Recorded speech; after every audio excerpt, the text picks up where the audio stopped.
You're listening to Convenience Matters, brought to you by NACS. Whether it's for food, fuel, drinks, or snacks, about half of the U.S. population shops at a convenience store every day. We'll talk about what we see at stores and what the future may hold for our industry. Welcome to Convenience Matters. My name is Jeff Lenard with NACS. And I'm Carolyn Schnare, also with NACS. And Carolyn, we've talked a lot about hacking, whether it's personal devices, whether it's business, whether it's whatever. Our guest today has a great line, and it's really, I think, at the heart of what we're talking about today.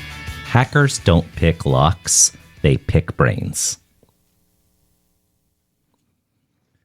So, okay, we started out by saying hackers don't pick locks, they pick brains. We'd like to welcome our guest joining us by phone, Scott Schober. He is president and CEO of Berkeley Veritronics Systems, and an author and security expert. Welcome, Scott. Hey, great to be on, guys. Thanks for having me. So I started out by mentioning one of the lines in your book, and your book that's currently on the shelves is called Hacked Again, and it's basically, we've all been hacked. And it doesn't take hacking on a personal level. I think most often can just be done by knowing a little bit about people. In your book, you talked about how you go to conferences and you can just spend a little time learning about somebody and essentially hack them. Can you talk about how hackers pick minds and what somebody might do to make it more difficult to pick that mind? Yeah, absolutely. And it is very common for hackers and cyber criminals to do a little bit of surveillance, in a sense, and recon, and collect information about their target ahead of time. And probably the most common way that they try to understand us, get into our head, and find out how we act is by just doing some simple searches on the internet, go to our social media accounts, and put together a little profile about us and find out everything we do, where we work, where we travel to, what we like. They also will try to garnish as much information as they can, all the personal information about us on our social media accounts. And I always tell people, don't be too social on social media. It's kind of ironic, but too many people put way too much information out there about themselves and their whereabouts, and these are all tells. And hackers really understand what makes us tick, and they have time on their side, so they could sit back, collect this information, and then they could use it against us later on, be it to perform identity theft, to maybe compromise our accounts if they accumulate our personal information, our passwords, and things like that. So they have a ton of things that they can do once they start to really get into our head. So I always encourage people, you almost have to start to think like a hacker to anticipate what they're going to do. And once you start to realize that, you're a little more hesitant to click on something, to put too much information out there too fast, to divulge information that ultimately could be used to be used against you.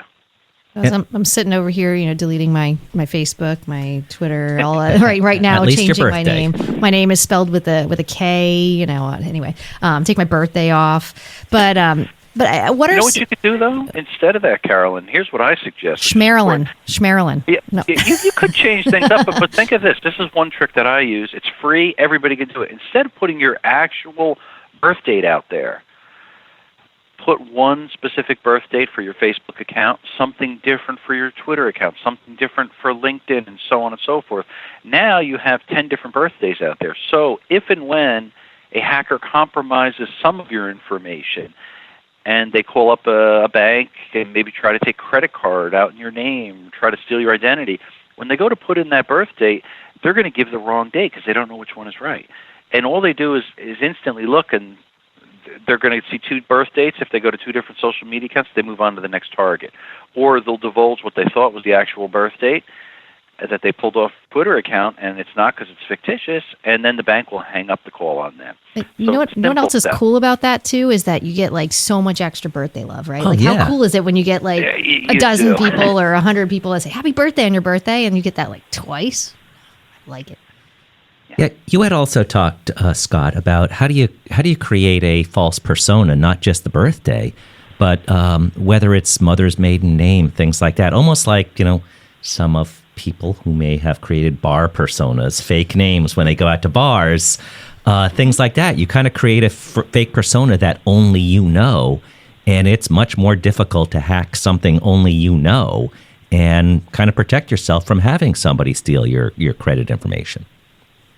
Yeah, there's a couple ways you could do that. You could make a fake account if you're, number one, looking to gather information yourself, check someone's background, so on and so forth. And I've done that on different social media accounts. Or you could put misrepresented information on your accounts so people aren't going to rob your house while you're really on vacation. It looks like if you're really in Tahiti and you're telling them they got 2 weeks to rob your house, well, don't put that up there. Use another time and mix up the information, play around with it.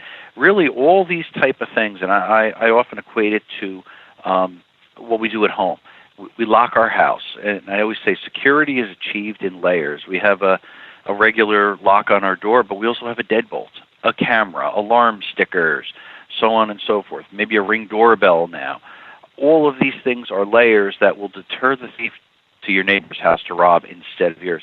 Same in this world of cybersecurity. If you put enough curveballs out there, if you make it difficult for hackers, if you don't just use basic security, you use two-factor authentication, for example, another layer of security, it makes a huge difference, and you could probably solve 99% of the problems you have in the world of cyber and getting hacked. So bringing this towards some of our audience, which is our retailers, you talked a little bit about skimming. I saw on your website, and, sure. and we skimming is when a thief of some sort puts a device on a gas pump and takes credit card information one way or another. And there's so many different kinds of skimmers. Is there? Do you have some practical advice for our retailers that are listening, but also the consumers who are listening, to either protect themselves from that or to come back from some if they've been skimmed or have a skimmer on their retail store device? Yeah, absolutely. Several different points here. Number one, post-Target breach, we go back to 2013, that really caused the industry as a whole on the retail side to focus on upgrading the security on the point-of-sale terminal so they could accept chip and PIN, which we now all have credit cards that have a chip and PIN, which is basically a small microprocessor. When we stick it in the front of the credit card reader there, it's a secure means to communicate. Technically, not many people actually use chip and PIN in the United States, and it's the latter part that is the part that's a shame. Who actually enters a PIN number in when they make a purchase at a retail location? Very few people do, and I'm not talking about a debit card. I'm talking a traditional credit card, so it's really chip and signature. Problem with that is most of us can write Mickey Mouse for our signature and nobody's checking it, and it gets accepted. So credit cards can easily be compromised and stolen, but far more easy the old traditional mag stripe method where you swipe through a traditional point-of-sale terminal. Here's where the interesting part happens now. So most of the retailers probably have upgraded already to chip and PIN, which is more secure. The problem is it hasn't happened at the pump yet.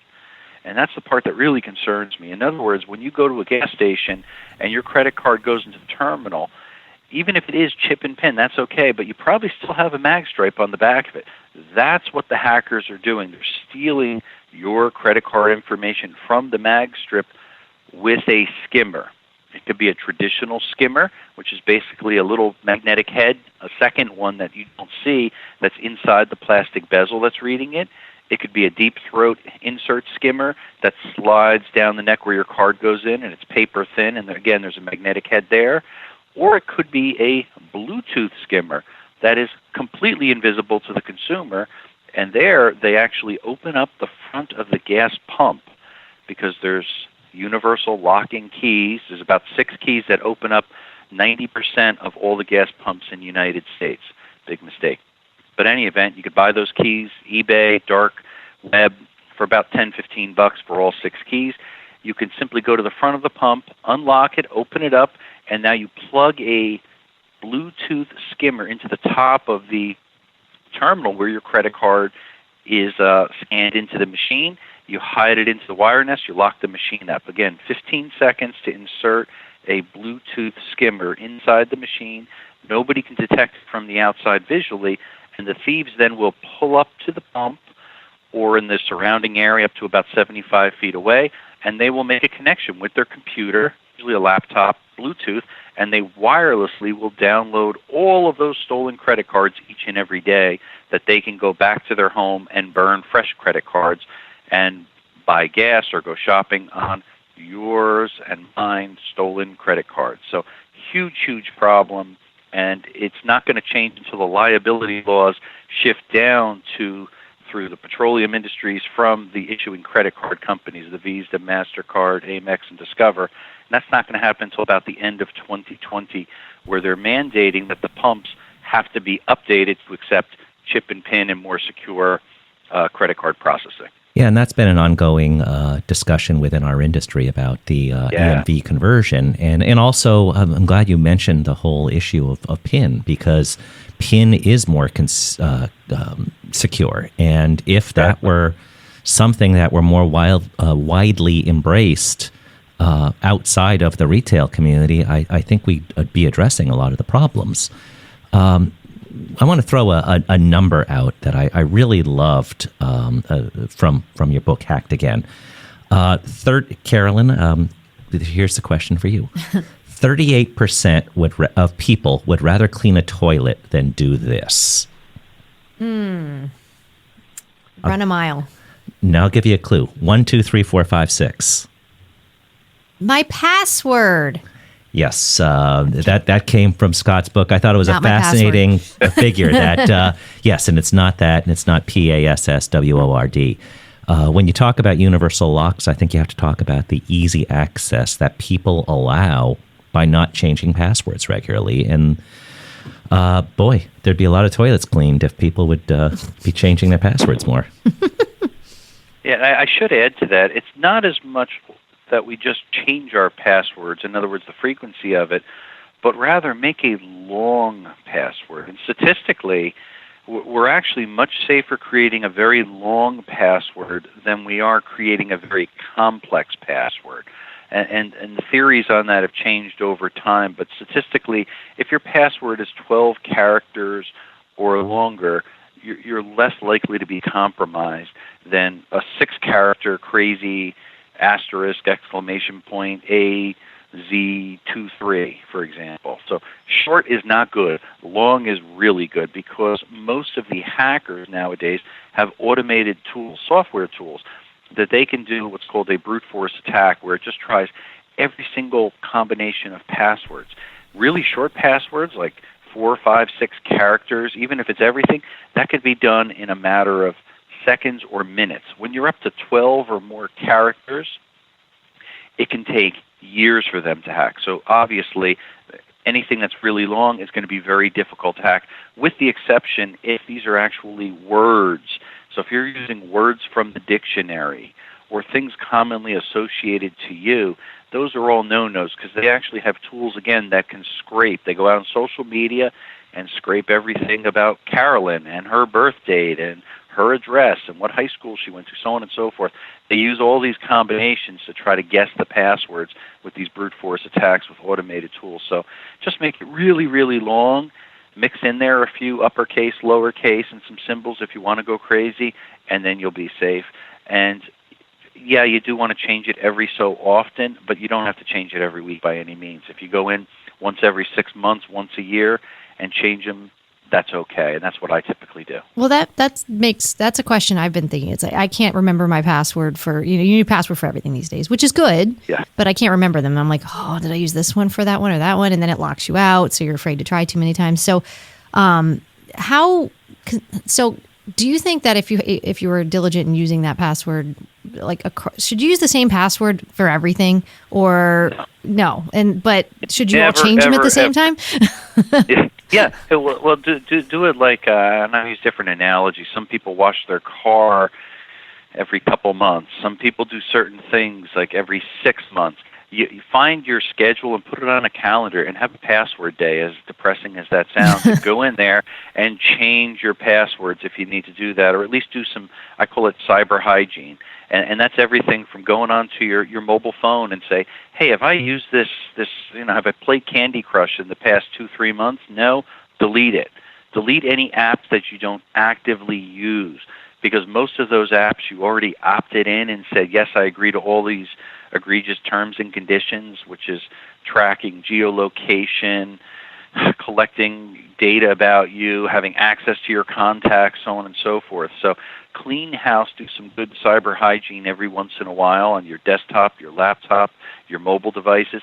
That itself is very, very powerful to keep bad guys from getting into your personal information in your world. But to your point about password reuse, never, ever, ever reuse the same password on multiple sites. And in fact, more than half the people in America reuse the same password on multiple sites. Cyber thieves know this, and they capitalize on it. Again, they have automated software tools. Once they guess one of your passwords, Carolyn, they're going to go now on Facebook and LinkedIn and all the popular bank sites and stock portfolios for trading, you name it. It'll go on thousands of sites and try that same username and password until they find another one where you reused it. So you see how easy it is for them to take advantage of us trying to just use convenience and remember that same password. Oh, thank goodness I don't do that.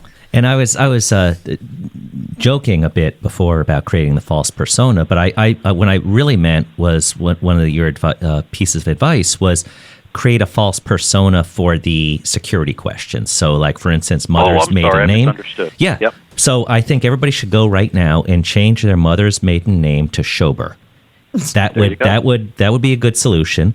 But simple things like that, like the things that it's okay to have some public information out there. But if you want to say your first car, and there's a way that somebody can go online and see what your first car is, well, just give a different answer and kind of create your own persona that only you know for the security questions. Your favorite meal or something like that might be something different than it really is, and that can help protect you. Yes. So I think that's one way that you gave some good advice. So, like I said, everybody's mother's maiden name is now Schober. There you go. You could actually use a password there. If you could use password 1234, that would actually be better for the security challenge question than what is your mother's maiden name, what high school did you attend? Because the cyber thief is not going to know that you put a password in there. Mix it up. You can lie. It's okay. And it will be to your advantage and keep them from hacking into your accounts. Or if you just simply put a number or some other character before your real answer, it's also more difficult to... You could do that too. Sure. If I went to Edison High School, before Edison High School, I could just put 6 or a number, anything. Exactly. That instantly makes it difficult for a hacker.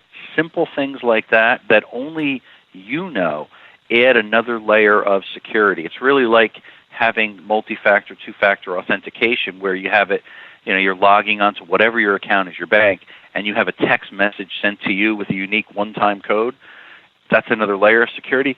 Same thing when you have security challenge questions. Excuse me. So the other thing is, and my final piece of advice on this is, just because don't write down your passwords on a piece of paper and then take a picture of your password on your phone. That's probably like the worst idea ever.